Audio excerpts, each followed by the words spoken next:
कि जो जनाब एक हथकड़ी देखकर बदल जाए। हाँ, आजादी की जंग ये नहीं कि 4 शल देखकर बदल जाए। हाँ भाई, हक तो फिर हक है। और जनाब आजादी की जंग ये भी नहीं कि 4 दिन की जेलें देखकर बदल जाए। ये सफर है कुएं जाना, यहां कदम कदम बलाएं। ये सफर है कुएं जाना, यहां कदम कदम बलाएं। जिन्हें जिंदगी हो प्यारी वो यहीं से लौट जाए। बस तारीख हमेशा बहादुरों को याद रखती है, बुज़दिलों को याद नहीं रखती। और आज तक पाकिस्तान की 77 साल तारीख में जो हमारी जनाब मुक़्तदिरा है, वो कोई भी हो, उसमें सियासी, अस्करी और मजहबी शख्सियात हों, जो कुछ हमने पाकिस्तान के साथ किया है ना, आज तक उसका खुमियाजा हमारी नस्लों ने भी भुगतना है। इसलिए इकबाल कहता है, गिला जफाए वफा नुमा, हरम को जो अहले हरम से है, किसी बुत कदे में बयान करूं तो सनम भी कह दे हरी हरी। इकबाल कहता है, जो अहले हरम ने हरम के साथ किया है, अगर किसी बुत कदे में जाकर बयान करूं तो बुत भी पुकार उठे, वाह भाई मुसलियाबाद, तेरी क्या बात है, तू मुल्क बनाया ला इलाहा इल्लल्लाह मुहम्मद रसूलुल्लाह दी बुनियाद ते जदों इसमें चलान दी वारी आई 77 साल हो गए। मुख्तलिफ निज़ाम, कभी सोशलिज्म, कभी जनाब कैपिटलिज्म, कभी जनाब मार्शल लॉ, कभी जमहूरियत, कभी फलां कभी फलां कभी फलां और कभी फलां, सारे निज़ाम चलाने के बावजूद 77 साल पाकिस्तान की तारीख में आज तक इनको कोई एक साहिल नहीं मिला कि जहां पर ये खड़े होकर कहें कि हमने मुल्क के लिए ये किया है, हमने मुल्क के लिए ये किया है। जो आता है वो अगले को कहता है ये चोर है, जो आता है वो अगले को कहता है ये चोर है, ये खा गए, फिर वो खा गए, फिर ये खा गए, वो खा गए, ये खा गए। भाई कौन खा गया मुल्क को? किसने किया? कौम तो अपनी रेडी लगाकर, अपनी छापी लगाकर, वो जूतियां पालिश करके, जनाब अपनी मजदूरी करके कौम 77 सालों से गुजारा कर रही है कि शायद कोई हमारा मसीहा आएगा, शायद कोई हमारा मसीहा आएगा, शायद कोई हमारा मसीहा आएगा। लेकिन याद रखना, इस निज़ाम से और इन बातिल लोगों से कभी आपको उम्मीद नहीं होनी चाहिए। वो इकबाल बता कर गया है, कहता है, अपनी मिल्लत पर कयास अक़वाम मगरिब से न कर कि खास है तरकीब में कौम रसूल हाशमी। इकबाल कहता है, तुझे इनसे उम्मीद है जो जाकर कभी यूरोप के दरवाजे पर, कभी अमेरिका के दरवाजे पर, वहां से हटेंगे। कोई कहेगा मैंने रशिया के दरवाजे पर जाना है, कोई कहेगा मैंने चाइना के दरवाजे पर जाना है। कभी गुलाम कौमों की भी इज्जतें हुई हैं, हैं जी? कभी गुलाम कौमों को भी किसी ने आज तक पूछा है? कभी सर झुकाए हुए को भी जनाब रोड पर किसी ने पूछा है कि भाई तेरा मकाम क्या है, तू कहाँ रहता है? भिखारियों की कभी दुनिया में कोई इज्जत हुई है? हाँ, इज्जत होती है उसकी जो जिसकी घर में इज्जत हो, जो अपने अंदर कोई दम खम रखता हो। हजरत नौमान बिन मुकर्रिन जो हुजूर के सहाबी हैं, इमामुल अंबिया सल्लल्लाहु अलैहि वसल्लम की ज़ाहिरी हयात के बाद जब जंग कादसिया का मौका आया, हजरत नौमान बिन मुकर्रिर सफ़ीर बनकर गए मुसलमानों के यज़दगढ़ के दरबार में। जब आपके हाथ में नेज़ा था, उसके जनाब दरबार में बड़े कीमती कालीन बिछे हुए थे।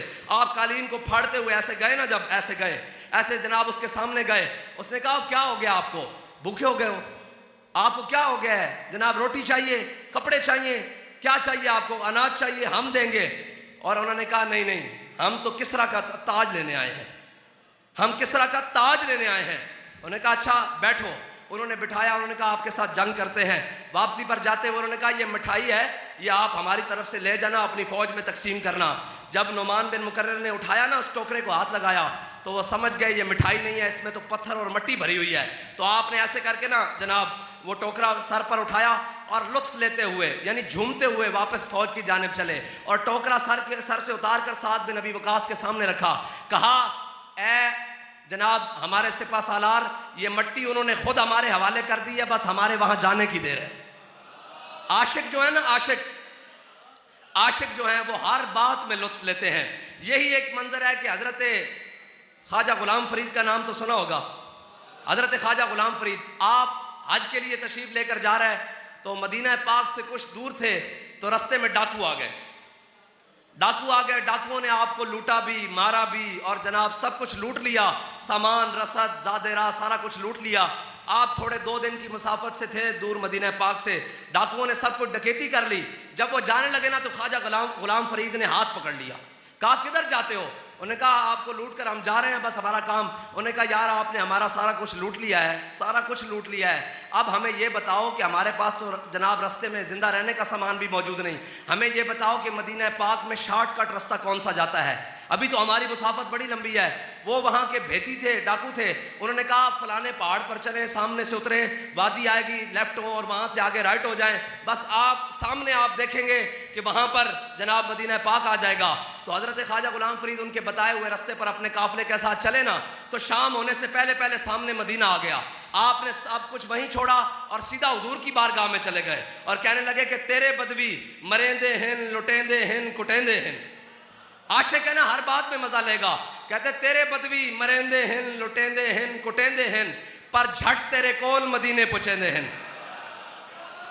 तेरे बदवी मरेंदे हैं, लुटेंदे हैं, कुटेंदे हैं, पर झट तेरे कोल मदीने पुछेंदे हैं। मैं इस लुटन कुटन पिटन तो कुर्बान। बात यह है, मैं जो समझाना चाहता हूं कि आप ये याद रखिएगा कि क़यामत तक किसी को भी कहीं पनाह नहीं मिल सकती। जाए पनाह अगर किसी की है कि वो इमामुल अंबिया की ज़ात है, हुजूर का दीन है। क़यामत तक इकबाल कहता है ज़ां के मिल्लत रा हयात अज़ इश्क़ उस और बरगो साज़े कायनात अज़ इश्क़ उस। इकबाल कहता है अगर उम्मत मुस्लिमा दोबारा अपना खोया हुआ वकार वापस लाना चाहती है, अगर वापस चाहती है कि हमारा वो दबदबा और रोब वो कायम हो, तो इकबाल कहता है उसको वापस हुजूर के दामन से वाबस्ता होना पड़ेगा। बस मेरा तो मौजू एक ही है कि सुए कतार मी कशम नाकाए बेजुमाम रहा, ताकि हुजूर की उम्मत हुजूर के दामन रहमत से दोबारा वाबस्ता हो जाए। बस इतना सा ही मकसद है। और हमारी कोई तकरीरों का कोई जनाब इतने बड़े कर्रो फर का हटो बचो कोई मकसद नहीं। बस एक मकसद है कि इमामुल अंबिया की उम्मत हुजूर से अन्ने वाह प्यार करना शुरू कर। इनको छितर पड़ रहे हैं, जहां देखो इनको जनाब लिटा के मारा जा रहा है। इनका जनाब बैतुल किबला अव्वल भी छीन लिया गया, इनका कश्मीर भी छीन लिया गया, इनका सारा कुछ। या अल्लाह जहां देखूं मुसलमान जलील, तो आवाज आई तू न दानी। उन्होंने कहा, इकबाल कहता है मुझे गैब से आवाज आई कि तू नहीं जानता कि ये दिल में मोहब्बत रसूल तो रखते हैं लेकिन आइडियल गैरों को समझते हैं। हाँ, हमारा आइडियल तो ये है कि इकबाल कहता है बा खुदा दर पर्दा गोयम बा तो गोयम माशकार या रसूल अल्लाह पिन्हा तू पैदा है मन। कहता है या रसूल अल्लाह, अल्लाह से तो पर्दे में बात करता हूँ, आपसे आमने सामने बात करता हूँ। ये फिर इकबाल का मोहब्बत रसूल है। और आला हज़रत ने कहा हाजियो आओ शहनशाह का रोजा देखो, काबा तो देख चुके अब काबे का काबा देखो। हम इकबाल से पूछते हैं इकबाल तू क्या कहता है, तेरा अकीदा क्या है? लोगों ने मौलवियों के झगड़े बना दिए हैं, हुजूर की मोहब्बत को, इस्लाम को, दीन को मौलवियों के झगड़े। ये यहाँ बड़े सगीर में अंग्रेज बड़ा चालाक था, उसने आपके लिबास और आपके शक्ल को हमारे लिबास और हमारी शक्ल से लड़वा दिया है। लेकिन हम उन्हें ये बताना चाहते हैं कि बेशक सदियां गुजर गई हैं, ये उम्मत जिस लिबास में भी हो वो अपने आका और मौला से अन्य वाह प्यार करती है। बस ये बात तय है कि हम कोई जनाब वो कहते हैं जनाब हमने कहा कि ये दाढ़ी और ये लिबास और ये जनाब इस हुलिये का लड़ाई नहीं है। हाँ, इकबाल को हम अपने जनाब अपने अकाबिर में समझते हैं। उसकी वजह क्या है कि इकबाल कोई मौलवी तो नहीं है, इकबाल कोई जनाब पीर तो नहीं है, लेकिन मोहब्बत आशिक रसूल तो है ना।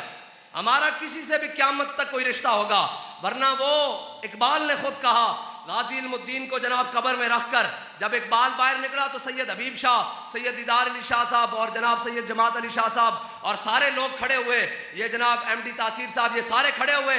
तो जनाब उसने इकबाल ने बाहर निकल गया, उनका शाह जी असी गल्लां ही करते रह गए, तरखाना दा मुंडा बाजी लै गया। ये इकबाल, हालांकि इकबाल खुद पढ़ ली है मैंने उलूम शर्क व गर्ब, रूह में बाकी है अब तक दर्द व कर्ब। इकबाल बड़ी और चीज़ का नाम है जिसे लोग कहते हैं वो इकबाल नहीं है। अगर सिर्फ हमारी कौम को नसाब में सिर्फ इकबाल पढ़ा दिया जाए तो यहाँ किसी और चीज़ की ज़रूरत ना रहे। ये हम गारंटी से कहते हैं, किसी चीज़ की और ज़रूरत ना रहे अगर इकबाल को पढ़ा दिया जाए। लेकिन इकबाल के साथ तो इनकी दुश्मनी है, ये उसके दिन को भी नहीं मनाना चाहते। ये 9 नवंबर आएगा, आप देखिएगा इनको 2 चीज़ें याद है, एक लब पे आती है दुआ बन के तमन्ना मेरी, और एक चीनो अरब हमारा है, हिंदुस्तान हमारा है। इकबाल इसका नाम नहीं है सिर्फ, ये भी इकबाल है, लेकिन ये इकबाल का एक बाल है। इकबाल तो कहता है मिलेगा मंजिल मकसूद का उसी को सुराग, अंधेरी शब में चीते की आंख जिसका चराग, मुयस्सर आती है फुर्सत फ़कत गुलामों को, नहीं है बंदे हुर के लिए जहां में फराग, और फरोग मगरबियाँ खीरा कर रहा है तुझे, तेरी नज़र का निगहबां हो साहिब माजाग, और किया है तुझको किताबों ने कोरे ज़ौक़ इतना कि सबा से भी ना मिला तुझे बुए गुल का सुराग। इकबाल किसी और का चीज़ का नाम है। इकबाल तो कहता है सुरूद रफ्ताबाद आयत के नायद, अज नसीम हिजाज आयत के नायद, सर आमद बरोजगार ही फ़कीरे दिगर दानाए राज आयत के नायत। इकबाल फिर छिड़ गया तो ये तो सारा दिन निकल जाएगा।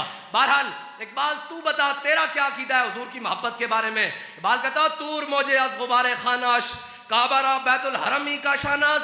इकबाल कहता है लोग तूर पहाड़ की बातें करते हैं, मेरा मोहब्बत रसूल सुनो।